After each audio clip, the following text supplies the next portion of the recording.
नमस्कार, मैं हूं दीपाली राणा, आप देख रहे हैं शेयर बाजार लाइव। नमस्कार, दिल्ली स्टूडियो से मैं हूं वीरेंद्र कुमार। शेयर बाजार लाइव में आप सभी का स्वागत है। आपको याद होगा कि कुछ देर पहले जब हेडलाइन हम पढ़ रहे थे, एक चीज आपने सुनी होगी, इनफैक्ट वो हेडलाइन दीपाली ने पढ़ी थी, वो थी कि 2016 के सर्वोच्च स्तरों पे क्रूड बंद हुआ जी। यानी कमोडिटीज 2016 में स्ट्रांग पुल बैक पोर्ट में रही हैं और ठीक उसी के पैरेलल, ठीक उसी के इक्विवेलेंट इक्विटी मार्केट्स ने भी पुल बैक दिया है। क्या आज 2016 के नए शिखर पर होगा बाजार? आज हमारा कहीं ना कहीं सारा का सारा जोर इसी बात पर रहेगा और इसके लिए जो कंट्रीब्यूटिंग फैक्टर्स हैं, एक बार के लिए फिर से मेटल्स और फिर से कमोडिटीज हो सकते हैं। आइए शुरुआत करते हैं इस इनफैक्ट आज के इस क्रिटिकल सेशन के एसजीएक्स निफ्टी के स्तरों के साथ। जी हाँ, अगर आप देखिए आपके स्क्रीन पर लगभग 27 अंकों पर कारोबार कर रहा है, 7,962, यानी 8,000 के जादुई आंकड़े, यानी 2016 के उस महत्वपूर्ण, अगर आप देखें हाई से सिर्फ इस वक्त हम 38 अंक दूर हैं।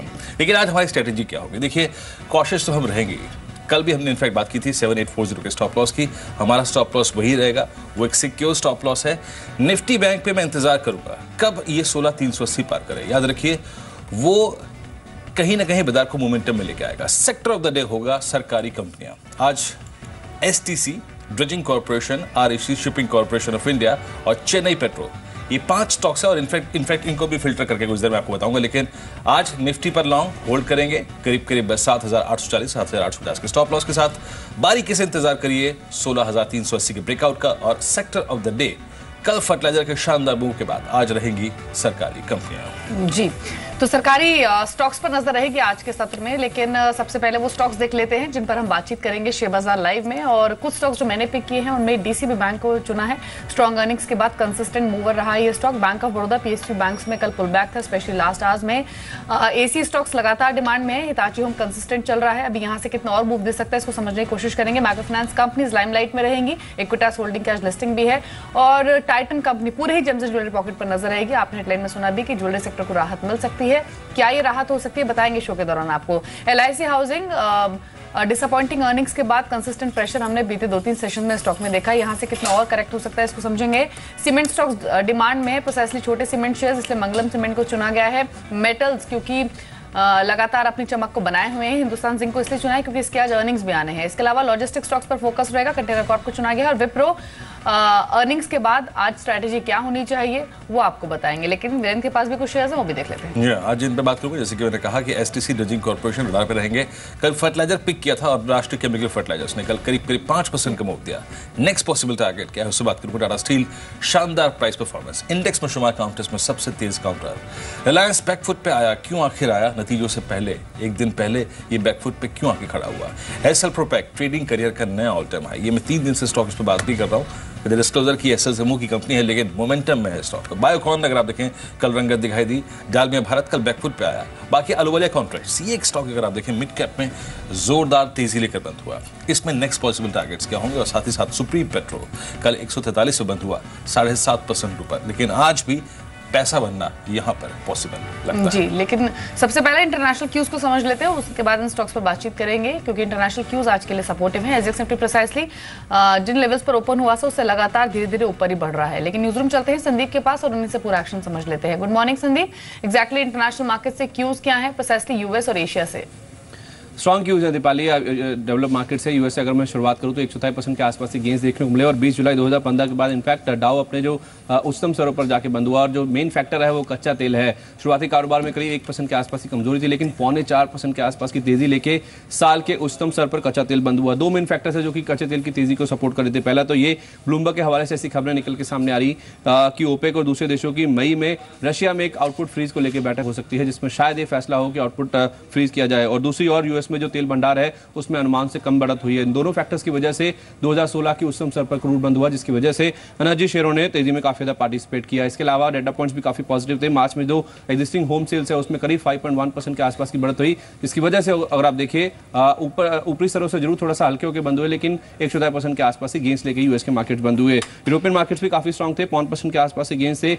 कच्चा तेल एक पॉजिटिव फैक्टर था। इसके साथ साथ कमोडिटी का दूसरा प्ले माइनिंग, उसमें भी काफी अच्छी गेंस थे। तो तेल गैस और साथ ही साथ माइनिंग काउंटर जो थे वो बढ़त में काफी ज्यादा कंट्रीब्यूट कर रहे थे। और फॉक्सवैगन जहां यूएस में इनका जो एमिशन विवाद चल रहा है उसको सुलझने की उम्मीदें की वजह से ये काउंटर 6% बढ़ा। उनकी जो ग्रुप कंपनी है पॉर्श, उसमें भी करीब 6.5% के आसपास ही गेंस देखने को मिले। और जिस तरह से डेवलप मार्केट से क्यूज हैं, वही कारण है कि आप देख रहे हैं कि ज्यादातर एशियन मार्केट्स में आपको हर इंसान के साथ कारोबार नजर आएगा। और एजेक निफ्टी शुरुआत में जहां 10 से 12 पॉइंट के आसपास की तेजी की इंडिकेशन दे रहा था, अब वहां पे देखिए 28 से 30 पॉइंट के आसपास की तेजी की इंडिकेशन साफ तौर पे देखने को मिल रही है। तो उस लिहाज से जो क्यूज है इंटरनेशनल मार्केट से काफी सपोर्टिव है और लगातार एजेक निफ्टी में जो बढ़त है उसका सिलसिला जारी है।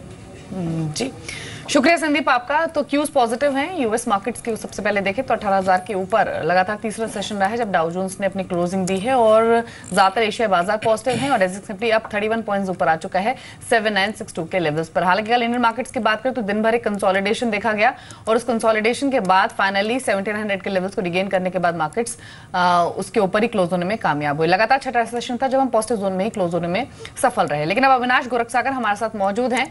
Avinash, good morning. Exactly markets पर अभी स्ट्रेटेजी आपकी क्या है? जो विनिंग स्ट्रीक बीते कई सेशन से मेंटेन की है मार्केट में, वो कल भी कहीं ना कहीं कायम रही। कंसोलिडेशन भले ही था लेकिन 1700 के लेवल को हमने होल्ड किया है। अभी क्या यहाँ पर आकर मार्केट थोड़ा सुस्ता सकते हैं या फिर मोमेंटम तेज आप एक्सपेक्ट कर रहे हैं एटलीस्ट आज के सेशन में? नहीं, मुझे लग रहा है कि दीपाली मार्केट का मोमेंटम अभी भी पॉजिटिव ट्रेजेक्टरी पे ही रहेगा। हालांकि कल थोड़ी सी बिकवाली हमने देखी।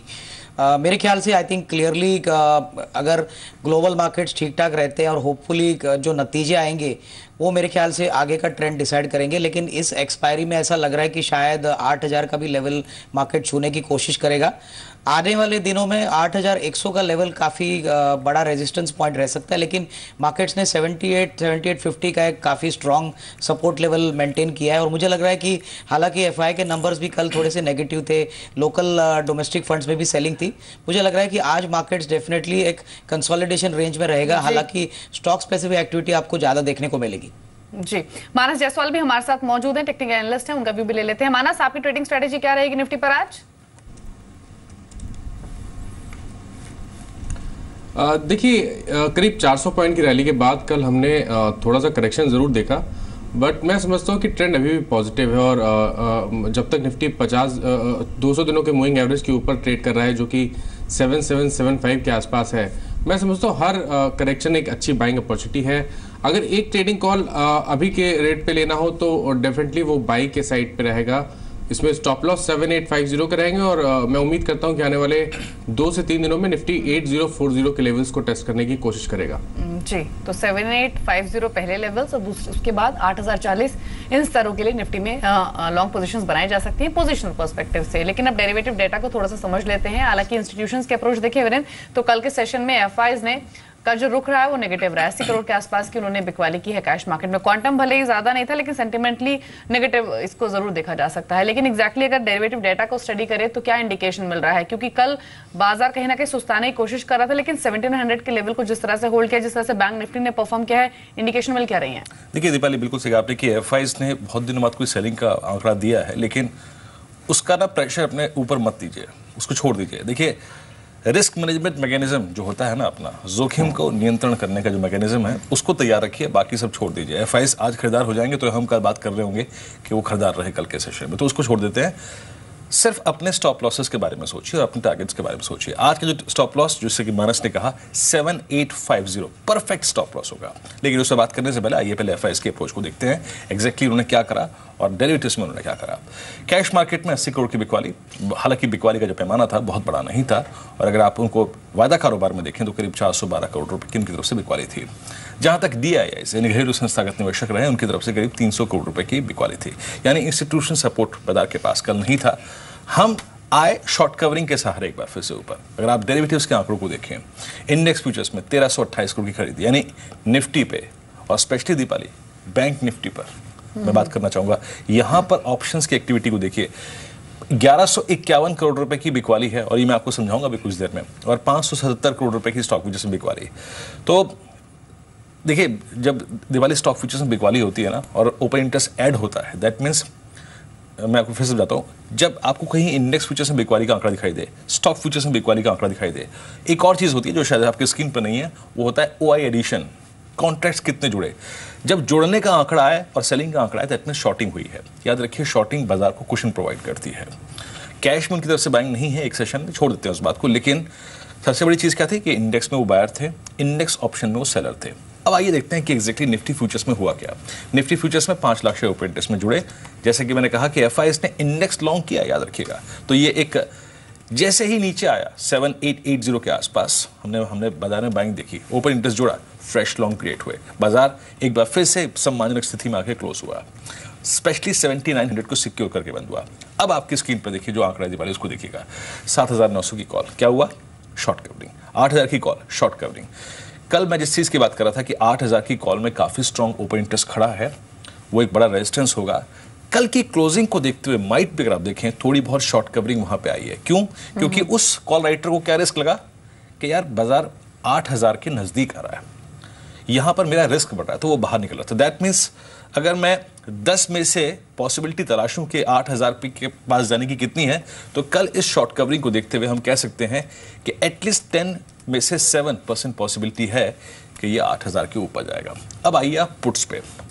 कल मैं क्या बात कर रहा था दीपाली की 7800 की पुट में काफी राइटिंग है, लेकिन कल जिस तरीके से लेटर हाफ में निफ्टी ने अपने आप को रिगेन करके 7900 के ऊपर रखा, उसने क्या दिया स्क्रीन पर? सबसे इंपॉर्टेंट चीज क्या है कि 7800 का पुट राइटर थोड़ा सा दमखम और जुटाकर 100 पॉइंट और ऊपर आया, और उसने कौन सी पुट बेची?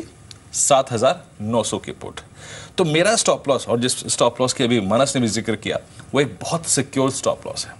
मेरा कल का स्टैटिस्टिक्स, मेरा परसों को यानी सोमवार का स्टैटिस्टिक्स का जो आंकड़ा था, वो मेरे को इस स्टॉप लॉस को रखने के लिए इनफैक्ट कहीं ना कहीं मेरा जो कन्विक्शन है बढ़ा रहा है। तो मैं इस स्टॉप लॉस के साथ रहूंगा।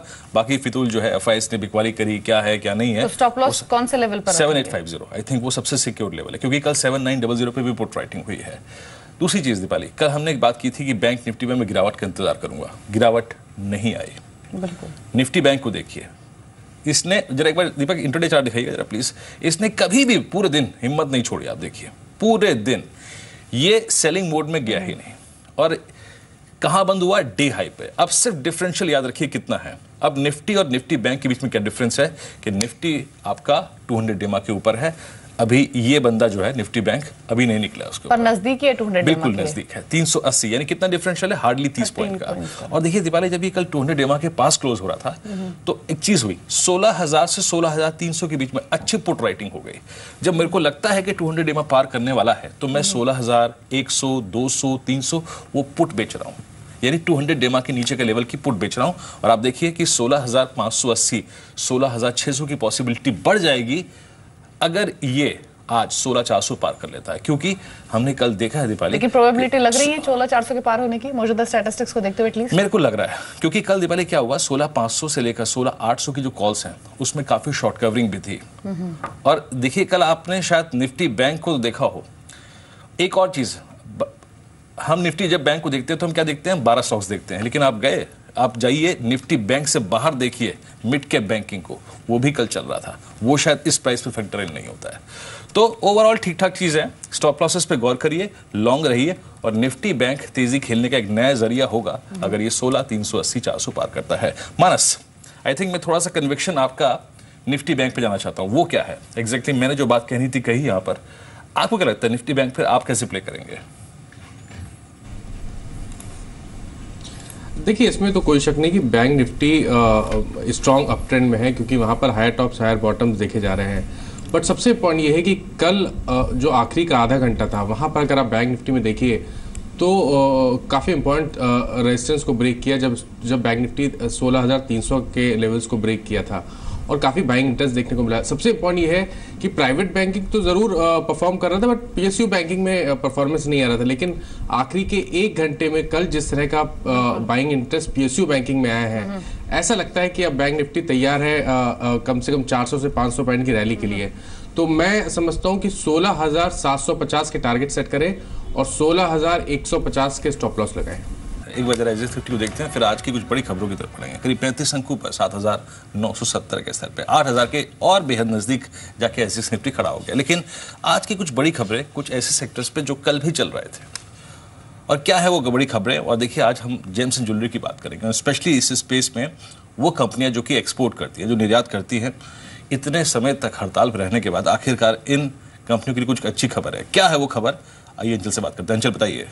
शुक्रिया वीरेंद्र। देखिए काफी दिक्कतों में था जेम्स एंड ज्वेलरी सेक्टर जब एक्साइज ड्यूटी हाइक की गई थी, लेकिन अब ऐसी बातचीत हो रही है कि जल्द ही इनको बड़ी राहत मिल सकती है, स्पेशली एक्सपोर्टर्स को राहत मिल सकती है। उनको एक एक्सपोर्ट पैकेज के तौर पे एक प्रपोजल पे बातचीत चल रही है। वाणिज्य सचिव जो है उन्होंने ऑलरेडी इंटर मिनिस्ट्रियल चर्चा की है कि जो सस्ते दरों पे एक्सपोर्ट्स को ज्वेलर एक्सपोर्ट्स को राहत देने पे बातचीत की गई है। बेसिकली देखिए बात यह है कि जो ज्वेलर एक्सपोर्ट्स है उन्हें छोटी मात्राओं पे जो ड्यूटी फ्री सोना देने की बात है, तो कहीं ना कहीं फायदा ये आएगा कि जो कंपनियां हैं जो एक्सपोर्ट ओरिएंटेड हैं उनको ज्यादा प्रमोट किया जाए कि ज्यादा सोना वो एक्सपोर्ट करे, अपने ज्यादा प्रोडक्ट्स को एक्सपोर्ट करे। साथ ही अगर ड्यूटी फ्री, छोटी मात्रा ही सही, लेकिन अगर ड्यूटी फ्री सोना मिलता है तो कहीं ना कहीं जो कॉस्ट एस्केलेट हुई है वो भी रिड्यूस हो जाएगी, कुछ हद तक उसका भी प्रेशर कम होता हो दिखेगा। जितनी भी कंपनियां, राजेश एक्सपोर्ट जैसी कंपनी एक प्रीमियर एक्सपोर्टर है ज्वेलरी में, साथ ही TBZ, गीतांजलि जेम्स, इन दोनों को भी एक अच्छा पोर्टफोलियो है एक्सपोर्ट्स की अगर बात करें। और PC ज्वेलर्स, इसका एक्सपोर्ट पोर्टफोलियो उतना बड़ा नहीं है, लेकिन हाँ इसकी जो हाई मार्जिन प्रोडक्ट्स हैं वो ही एक्सपोर्ट करती है। और टाइटन, इनका सभी कंपनियों नजर रखेंगे। जी अंचल, इनफैक्ट हमारे साथ mister Balram Garg phone line पर मौजूद भी हैं, MD हैं PC ज्वेलर्स के। Mister Garg, good morning. जिस खबर की अभी हम बात कर रहे हैं इसी पर मैं आपकी राय लूंगी। सबसे पहली बात, क्या आपको इस तरह की कोई जानकारी है, जिस तरह का बज़ है मार्केट में, सोर्सेज के थ्रू जो इन्फॉर्मेशन मिल रही है कि ज्वेलरी सेक्टर को बड़ी राहत दी जा सकती है और ज्वेलरी एक्सपोर्टर्स को छोटी मात्रा में ड्यूटी फ्री सोना देने पर सरकार विचार कर रही है? अगर ऐसा होता है तो कितना बड़ा रिलीफ होगा? जी हाँ, बिल्कुल हमें इस बात की पूरी जानकारी है कि क्योंकि काफी टाइम से जो एक्सपोर्ट सेक्टर में, जो gem and jewellery export sector में जो प्रॉब्लम्स चल रही थी और जो हमारा एक्सपोर्ट कम हो रहा था इंडिया से पिछले 2 सालों से लगातार जो एक्सपोर्ट गिर रहा था, तो उसके लिए लगातार हम लोग रिप्रेजेंट कर रहे थे गवर्नमेंट के साथ कि एक्सपोर्ट को बढ़ाने के लिए क्या क्या प्रॉब्लम्स आ रही हैं।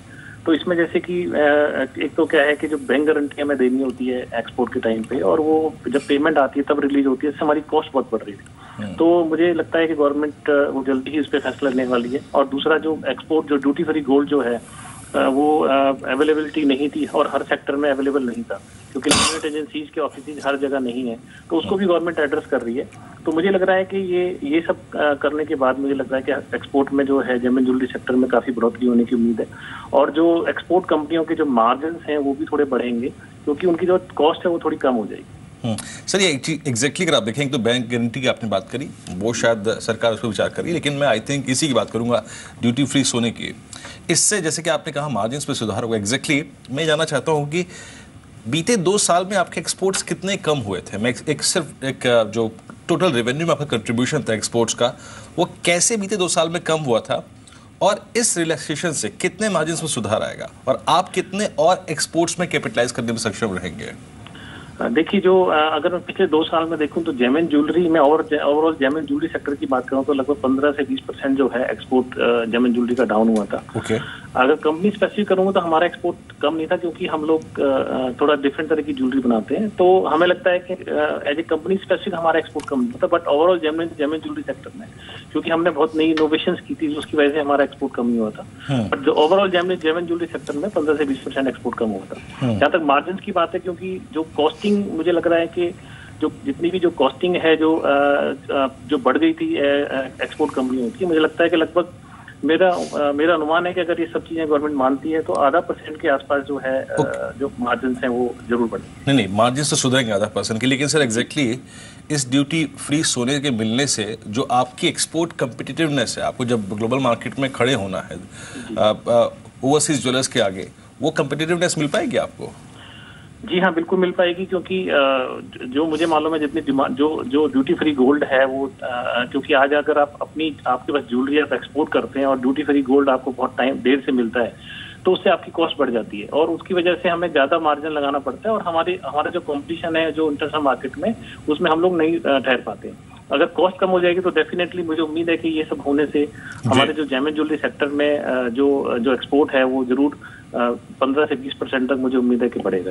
ओके, शुक्रिया आपका इस पूरी बातचीत के लिए और राय रखने के लिए इस खबर पे। तो 15 से 20% तक एक्सपोर्ट्स पर आप देखिए प्रभाव पड़ सकता है। अविनाश, आपने इनफैक्ट इस पूरे मुद्दे को सुना, खबर को सुना और इनफैक्ट कॉर्पोरेट रिएक्शन भी सुन लिया। जेम्स एंड ज्वेलरी क्या इस स्पेस को इस वक्त चेज करना चाहिए? मिड कैप में मैं आई थिंक इस स्पेस की इसलिए बात कर रहा हूं क्योंकि बीते 20 दिन से कोई ना कोई मिड कैप पे थीम रही है। क्या आप इस थीम को कैच करना चाहेंगे इस वक्त इस खबर के साथ? नहीं, मुझे लग रहा है कि वीरेंद्र, आई थिंक बहुत मिड कैप में अगर देखना चाहे जेम्स एंड ज्वेलरी में, तो मुझे लग रहा है कि टीबीजेड एक ऐसा शेयर है जो शायद थोड़ा सा पॉजिटिवली रिएक्ट हो सकता है इस न्यूज़ फ्लो को देखते हुए। आई थिंक फ्रंट लाइन में टाइटन और पीसी ज्वेलर्स, मुझे लग रहा है कि ये दो काउंटर्स में डेफिनेटली ज़्यादा वॉल्यूम होता है, बिजनेस भी इनका काफ़ी बड़ा है, तो क्लियरली टाइटन पॉसिबली में थोड़ी सी और हलचल आपको देखने को मिलेगी। मेरे ख्याल से मिड कैप में टीबीजेड ही एक अच्छा ब्रांड है और जो शायद इस न्यूज़ फ्लो के कारण थोड़ा सा पॉजिटिव एक्टिविटी दिखा सकता है। और कल के सेशन में सभी जेम्स एंड ज्वेलरी स्टॉक्स में खरीदारी दिख रही थी, लेकिन सबसे ज्यादा बढ़ने वाला शेयर टीबीजेड था, जहां पर 8% गेंस दिखे। लेकिन मानस, मैं इसी पॉकेट से टाइटन पर आपके कमेंट्स लूंगी, क्योंकि पूरे ही अप्रैल सीरीज के दौरान कंसिस्टेंट स्टॉक ने मूव किया है लोअर लेवल से, बायस पूरा पॉजिटिव रहा है और कल भी हमने 378 के लेवल्स को इसको टच करते हुए देखा। अभी पोजीशंस अगर किसी ने टाइटन में बनाई हुई है तो क्या होल्ड करना चाहिए? नेक्स्ट टारगेट्स क्या हो सकते हैं? देखिए, बहुत ही क्लियर ब्रेकआउट देखने को मिला है स्टॉक में, जब स्टॉक 360 रुपए के ऊपर निकला है। अगर एक ट्रेंड लाइन बनाए पिछले हाईस को कनेक्ट करते हुए, तो भी उस ट्रेंड लाइन का ब्रेकआउट देखने को मिला है। वॉल्यूम्स डेवलप हुए हैं, ये सब पॉजिटिव है स्टॉक के लिए। मैं समझता हूँ कि कम से कम 410 420 तक के टारगेट सेट करके चलना चाहिए, और कोई भी करेक्शन आए 365 से लेकर 370 की रेंज में, तो वो एक बाइंग अपॉर्चुनिटी रहेगी, और अब स्टॉप लॉस 345 रुपए के नीचे रखना चाहिए जी। लेकिन जेम्स एंड ज्वेलरी सेक्टर के अलावा आज विप्रो पर भी नजर रहेगी, क्योंकि विप्रो की जो अर्निंग्स है वो कल मार्केट क्लोजिंग के बाद आए। अगर रेवेन्यू और प्रॉफिटेबिलिटी फ्रंट पर देखें तो जो आंकड़ा है उन्होंने एक्सपेक्टेशंस को मीट किया है, और मार्जिन हालांकि थोड़े से डिसअपॉइंटिंग रहे, 10 बेसिस पॉइंट के आसपास का डिप रहा है, और जो हाल ही में एक्विजिशंस की, सेलेंट की एक्विजिशन की थी कंपनी ने, उसका रिफ्लेक्शन दिखा है, और ये रिफ्लेक्शन अभी 1-2 क्वार्टर्स में और बना रह सकता है। और साथ ही साथ एक गाइडेंस का आंकड़ा जरूर है जो कि थोड़ा सा डिसअपॉइंट ज्यादातर ब्रोकरेज फर्म्स को कर रहा है। 1 से 3% की गाइडेंस नेक्स्ट क्वार्टर के लिए दी है कंपनी ने, हालांकि इससे प्रीवियस क्वार्टर में 2 से 4% की गाइडेंस की बात की थी। लेकिन जो इंपॉर्टेंट न्यूज फ्लो है विप्रो से जुड़ा हुआ, डेफिनेटली वो बायबैक का है। 625 रुपए प्रति शेयर के आसपास के बायबैक की कंपनी ने बात की है, और कल हमने देखा था अर्निंग से ठीक पहले एक स्ट्रॉन्ग मूवर रहा भी था, 600 के ऊपर ये स्टॉक क्लोज हुआ था। अविनाश, पहले तो अर्निंग्स आपको कैसी लगी विप्रो की? क्या मार्जिन और गाइडेंस ने डिसअपॉइंट किया है या नहीं? और दूसरी चीज ये कि पोस्ट अर्निंग ज्यादातर ब्रोकरेज हाउसेस जो हैं वो मोर और लेस पॉजिटिव ही है, क्योंकि वो मानते हैं कि गाइडेंस ने भले ही निराशा किया हो, लेकिन जो बायबैक की खबर आई है वो स्टॉक को यहां से फर्दर ड्रैग कर सकती है अपवर्ड। आपके कमेंट्स क्या है? आई थिंक दीपाली, जो रिजल्ट्स आए मेरे ख्याल से अगर हम प्रॉफिटेबिलिटी देखें तो इनलाइन थी। मेरे ख्याल से जो बात डिसअपॉइंटिंग आई रिजल्ट्स में वो बेसिकली गाइडेंस को लेके थी, क्योंकि मार्केट्स का अनुमान था कि कम से कम 2 से 4% की गाइडेंस आएगी। जो गाइडेंस आई है ये क्लियरली डिपिक्ट करता है कि जो टेलीकॉम और एनर्जी स्पेस में जहाँ पे विप्रो डोमिनेटली प्रेजेंट है वहाँ पे अभी भी थोड़ी दिक्कतें हैं। मार्जिन्स की बात करें तो 21% के ऊपर मार्जिन्स का अनुमान था, लेकिन थोड़ा बहुत मार्जिन प्रेशर देखने को मिला है।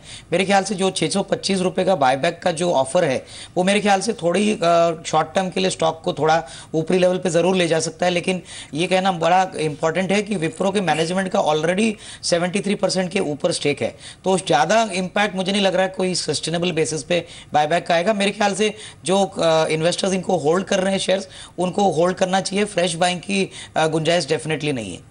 फ्रेश बैंक की डेफिनेटली इस वक्त गुंजाइश नहीं है अविनाश के मुताबिक।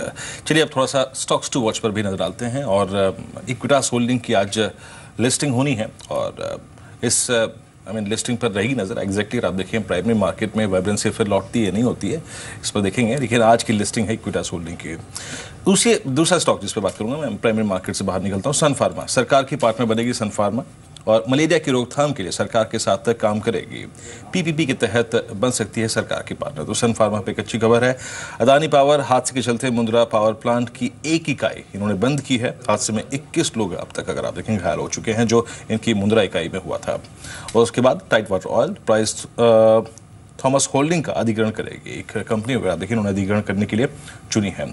खैर मैं इसमें से सन फार्मा को उठा लेता हूँ। आई थिंक बहुत दिनों से सन फार्मा पे डिस्कशन भी नहीं हुआ है, और आई थिंक सीमेंट इतना चल गए, आईटी पे इतना चर्चा हो गई कि तमाम फार्मा को शायद पिछले 2-3 दिन में डिस्कशन में उतनी जगह नहीं मिल पाई है।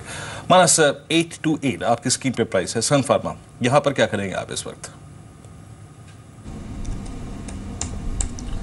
देखिए, मैं तो नहीं समझता कि सन फार्मा एक सही ट्रेडिंग पिक होगा। जिस तरह के पैटर्न बन रहे हैं ऐसा लगता है कि फिर से हमें एक डाउनसाइड देखने को मिलेगा और उस डाउनसाइड में स्टॉक वापस 790 रुपए तक के स्तर को छू सकता है। 200 दिनों का मूविंग एवरेज एक बड़ा हर्डल है जो कि 840 रुपए के आसपास है। तो जब तक 840 के लेवल्स ब्रेक ना हो, उसके ऊपर स्टॉक क्लोज ना हो, यहाँ पर लॉन्ग नहीं बनाए तो बेहतर रहेगा। जी चलिए 8:30 बजे हैं और हर रोज की तरह वक्त हो गया है जानने का कि आज का स्टॉक ऑफ द डे कौन सा है। और आज ये जिम्मा है मनीष के ऊपर और एक स्टॉक वो आइडेंटिफाई करके लाए हैं।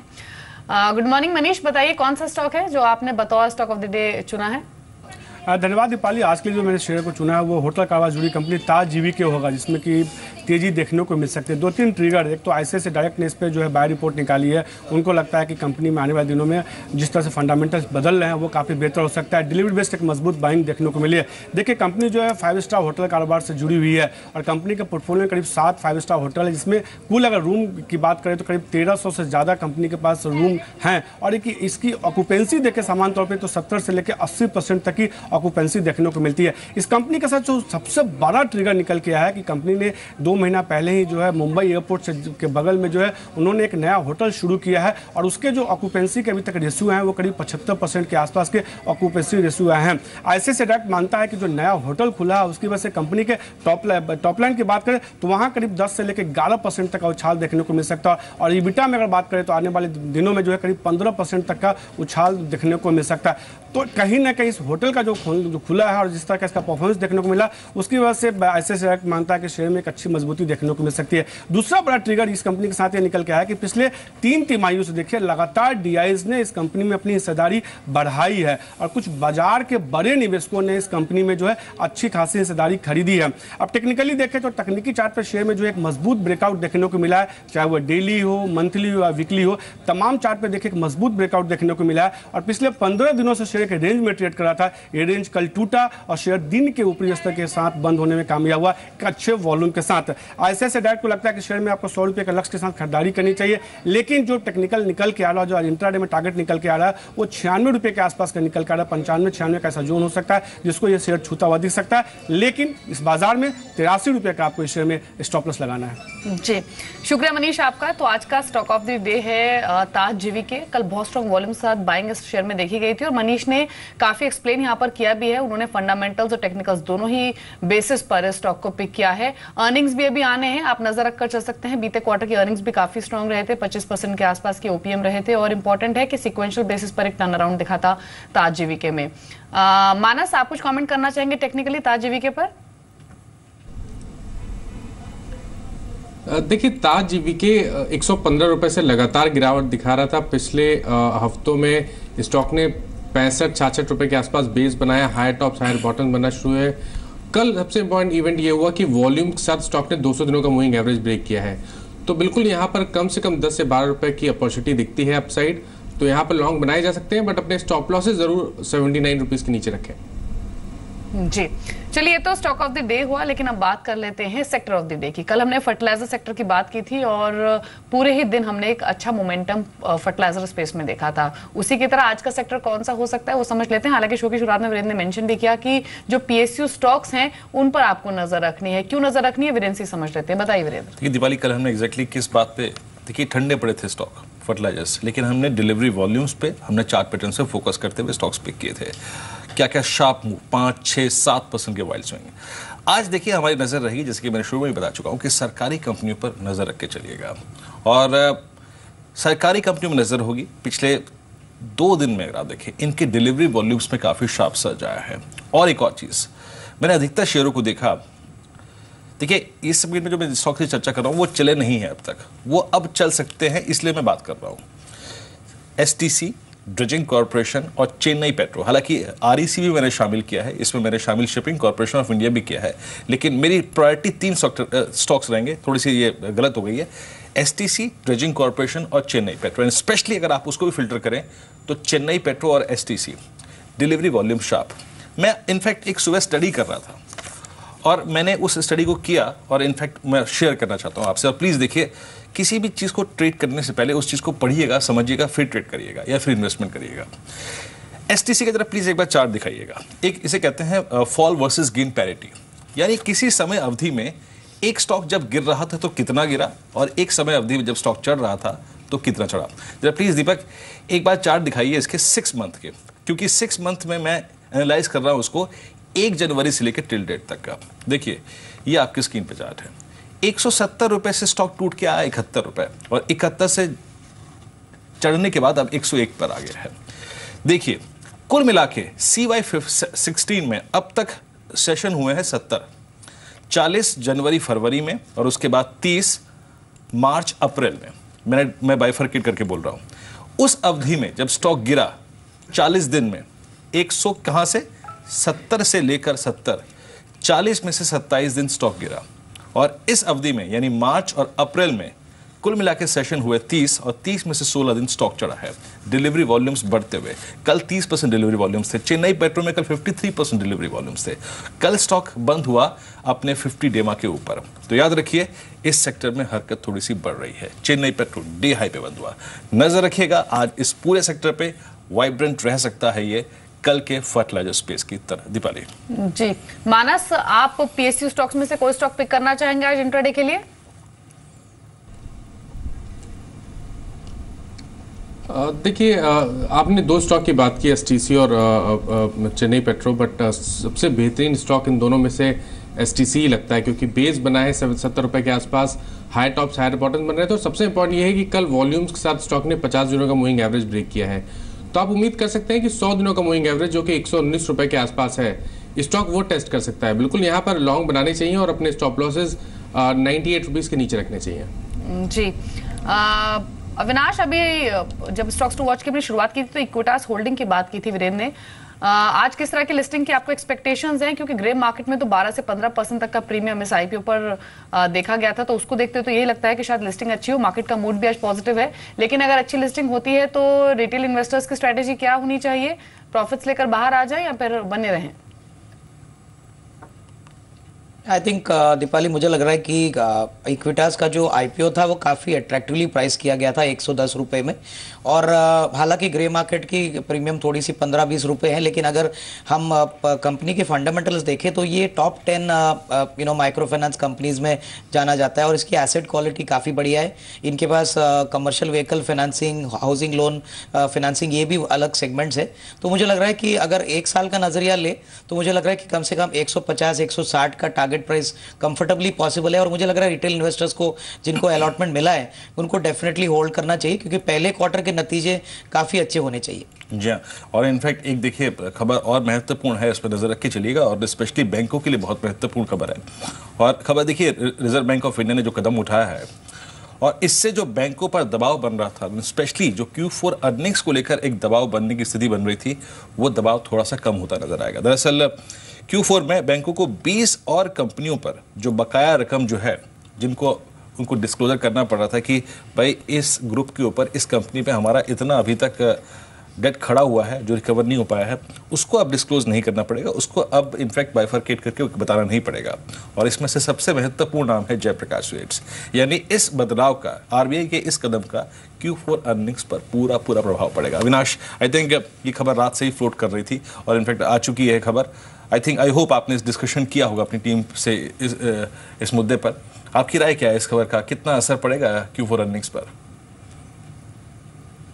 नहीं, मेरे ख्याल से वीरेंद्र, बहुत PSU as well as private sector banks, इन दोनों ही सेगमेंट बैंक्स के लिए ये अच्छी खबर है, क्योंकि PSU बैंक्स में ऐसा लग रहा था कि Q4 के भी नतीजे भी काफ़ी ख़राब आएंगे, क्योंकि पूरी तरह से उनको ये बैड अकाउंट्स उनके बुक्स में प्रोवाइड करना पड़ेगा। अगर ये 20 अकाउंट्स जो है जो प्रोविज़न नहीं करेंगे तो मेरे ख्याल से डेफिनेटली जो प्रॉफिटेबिलिटी है और जो एसेट क्वालिटी जो प्रोविजनिंग होगी वो मेरे ख्याल से थोड़ी कम रहेगी। तो उस हिसाब से मुझे लग रहा है कि डेफिनेटली बैंक ऑफ बड़ौदा कहिए, PNB कहिए, प्राइवेट सेक्टर में ICICI बैंक कहिए, मुझे लग रहा है कहीं ना कहीं इन 2-3 बैंक्स के लिए काफ़ी फायदेमंद बात रहेगी, क्योंकि इनके लिए ये जो 20 अकाउंट्स है और जो नाम आपने कहा जयप्रकाश का, यहाँ पे इनका काफ़ी बड़ा इन्वॉल्वमेंट है। जी मेहराबून, गुड मॉर्निंग। सबसे पहले मार्केट पर और इंडेक्स पर ही आपका एक कमेंट लेना चाहूंगी। बीते देर सेशन के मूव के बाद हम 1700 के लेवल को अब पार कर चुके हैं और अब बात हो रही है 8000 के स्तर की। लेकिन आपकी सोच क्या है कि 8000 का लेवल क्या हम 1-2 दिनों में पार कर सकते हैं, और उसके बाद क्या मार्केट थोड़ा सुस्ता सकते हैं, या फिर जो विनिंग स्ट्रीक मेंटेन की है बीते 1.5 महीने में वो भी सस्टेन करेगी? देखिए, जोर से मोमेंटम मार्केट पे है, जोर से लिक्विडिटी मार्केट में, जोर से इंडिकेशन है कि slowly things are going to improve. इससे लगता है कि डायरेक्शन वाइज मार्केट ऊपर जाएगा, लेकिन हमें समझना चाहिए कि 2 महीने पहले जब हम 7,000 के नीचे थे और जो डाटा हम देख रहे थे वो डाटा को एक्स्ट्रापोलेट करके हम कह रहे थे कि चाइना खत्म हो जाएगा, यूरोप के प्रॉब्लम्स बहुत है, यूएस में रिसेशन आ सकता है second part of the year, तो ये सब बात चल रही थी, सब लोग नेगेटिव थे। लेकिन डाटा जो आई है, डाटा से इंडिकेट कर रहा है कि things are not all that bad in China. तो चाइना ने रिबाउंड किया, एशियन मार्केट से रिबाउंड किया, ग्लोबल मार्केट से रिबाउंड किया, तो अल्टीमेटली आई वुड से कि 70% ऑफ द राइज जो हम लोग इंडियन मार्केट्स में देखा है 6,800 लेवल से 8,000 की तरफ हम लोग आ रहे हैं, 70% का क्रेडिट में से एशियन मार्केट्स या ग्लोबल मार्केट्स को दूंगा, 25-30% में इंडियन मार्केट्स के इम्प्रूविंग फैक्टर्स को दूंगा। नाउ द पॉइंट इज, आप पूछ रहे हैं कि 8,000 या 8,100 या 8,200 जा सकते हैं, ज़रूर जा सकते हैं, लेकिन कहीं पे मुझे लगता है अगले 1-2 महीने में एक धक्का मार्केट को बैठेगा जहां पे एक से फिर से एक बाइंग अपॉर्चुनिटी आएगी। तो इन शॉर्ट आपके सवाल का जवाब कि I think in the very short term the trend is definitely up, and whenever India declines I think it's a market to buy on declines के relatively. I think India is a much better market than most markets in the world. Mehboob, लेकिन अगर आप देखें, I mean ये पूरा जो 1000 point का move था 6825 से लेकर 78 या फिर 7900 तक का, वो 2 ट्रांचेस में आया। एक बार बजट स्पीच, उसके बाद अगर आप देखें फिस्कल डेफिसिट का आंकड़ा, और उसके बाद सेकंड ट्रांच वो आया मॉनसून के आंकड़ों के बाद। आई थिंक मॉनसून के आंकड़े, अच्छे मॉनसून की expectation, rural economy, infrastructure, rural infrastructure, I think ये शब्द काफ़ी अगर आप देखें एक्टिव रहे हैं बीते 6 महीने में, 3 महीने में, 2 महीने में, और एक्टिव होते जा रहे हैं। आई थिंक अगर जैसे कि आपने कहा कि ये मार्केट बाय मोड में है, बाय ऑन डिप्स का मोड सबसे अगर आप देखें कारगर रहेगा। अगर स्ट्रेंथ वाला एरिया कोई है जहां पर वाकई कॉन्फिडेंस के साथ पैसा लगाना चाहिए, तो वो कौन सा है इस वक्त? आई थिंक आपने जो कहा उससे मैं थोड़ा सा फाइन ट्यून करूंगा, बिल्कुल सहमत हूँ आप जो कह रहे हो। आई थिंक मार्केट को एडिशनल इम्पेटस मिला आई थिंक मॉनसून फैक्टर के कारण, और अगले 6 महीने में अगर आप देखो तो I think there are lot of factors which could turn out to be very positive for India. तो India is a market to be bought on decline. रही बात आपके सवाल की कि अगर लेना चाहिए तो क्या लेना चाहिए, आई थिंक काफ़ी सारे स्टॉक्स बढ़ चुके हैं, एंड आई थिंक इन्वेस्टर जब भी लेता है तो हमेशा ये सोच कर चलना चाहिए कि डायरेक्शन वाइज पॉजिटिव है, I will make money in good quality stocks. इसका मतलब नहीं कि हम शॉर्ट टर्म में एक बार 5-7-8% घट जाए तो we should again start panicking. That situation according to me is over, because monsoon के साथ there are other factors also which are turning positive for India. I would still prefer financial space. Financial space is a space जहाँ पे अगर आप believe करते हो कि India की स्टोरी कहीं ना कहीं आगे बढ़ेगी अच्छी तरह से, जोर से investment demand will pick up, तो I think you need to depend on financials. Financials में क्या लेंगे? आई थिंक हमेशा मैं प्राइवेट सेक्टर बैंक्स की तारीफ करते आ रहा हूँ बरसों से, लेकिन पिछले 3-4 महीने में सिलेक्ट पब्लिक सेक्टर बैंक्स की तरफ भी मैं देखने लगा हूँ, क्योंकि जो इससे अटेंशन आ रही है पब्लिक सेक्टर बैंक्स के, खास करके RBI से, खास करके फाइनेंस मिनिस्ट्री से, मुझे लगता है कि बेबी मार्च क्वार्टर जो रिजल्ट नतीजे आएंगे अभी, या फिर शायद जून क्वार्टर में काफ़ी सारे प्रॉब्लम्स अपने पीछे हो जाएंगे। Also we need to understand कि चल जो इससे मेटल स्टॉक्स में आई थिंक मोमेंटम आई थी, HDFC अपनी इंश्योरेंस कंपनी बेच रहा है, so it is clearly indicating कि काफ़ी सारे कंपनीज है जिसको अपने अपने प्रॉब्लम्स है, some of the problems possibly could come down and that could lead to a recovery in some of the non performing assets for banks. So इसके कारण PSU बैंक्स में थोड़ा एक्शन और भी बढ़ सकता है। इसमें मैंने आई थिंक पिछली बार भी आपके चैनल पे आया था, मैंने कहा था मेरा top pick Bank of Baroda है, आज भी कहूँगा Bank of Baroda followed by SBI, और प्राइवेट सेक्टर बैंक्स में हमेशा की तरह HDFC Bank, IndusInd Bank, Kotak Bank. जी मेहरबान, लेकिन मेटल्स का भी आपने जिक्र किया और बीते 1.5 महीने में मेटल स्टॉक्स ने काफी स्ट्रांगली रिबाउंड किया है, तो क्या वो समय आ चुका है कि अब एटलीस्ट इन स्टॉक्स में जो स्ट्रेंथ रिफ्लेक्ट हुई है वो सस्टेन होती हुई नजर आ रही है, खरीदे जा सकते हैं स्टॉक्स? क्योंकि ग्लोबली भी हमने देखा है कि मेटल प्राइसेस में भी एक रिबाउंड दिखा है। देखिए, अगर फंडामेंटली अगर आप मुझे पूछे तो मेटल स्टॉक्स को फंडामेंटल एंगल से खरीदने के लिए मुझे कोई नया कारण दिखता नहीं, क्योंकि ग्लोबल हेडविंड्स आज भी है and according to me the demand scenario ने ज़्यादा कुछ चेंज किया नहीं है। तो मेटल स्टॉक्स में फंडामेंटल कहना कि लॉन्ग टर्म के लिए लेना ठीक है, बॉटम आउट हो चुके, आई थिंक कहना उचित नहीं रहेगा। लेकिन अगर स्टॉक प्राइस एंगल से अगर आप देखें तो I think they are the most under owned stocks. पिछले 3-4 साल में आप मुझे एक एनालिस्ट बताइए जो आपके चैनल पर आया है और जिसने मेटल स्टॉक रिकमेंड किया हो, किसी ने नहीं किया है। आई थिंक सब लोग धिक्कारते थे उसको, अंडर ओन्ड हो गई थी। और जब भी मार्केट रैली होता है, आई think this stocks rallied and they rallied काफ़ी स्मार्टली। अभी हिंदाल्को का बॉटम देखिए, आज का भाव देखिए, टाटा स्टील का बॉटम में आज का भाव देखिए, गिवन सुपर रिटर्न्स। तो आज के लेवल पे अगर कोई लेता है तो he has to buy more on conviction कि अगले 1-2 साल में सिनेरियो इंप्रूव होगा। I think in this my top 3 picks would be Hindalco, Tata Steel would be my top 2 picks in this sector. जी, चलिए आज के ऑप्शन स्ट्रेटेजी पर भी बात कर लेते हैं और जान लेते हैं 2 स्टॉक ऑप्शंस जिन पर आज आप बेट कर सकते हैं। बताइए वीरेंद्र।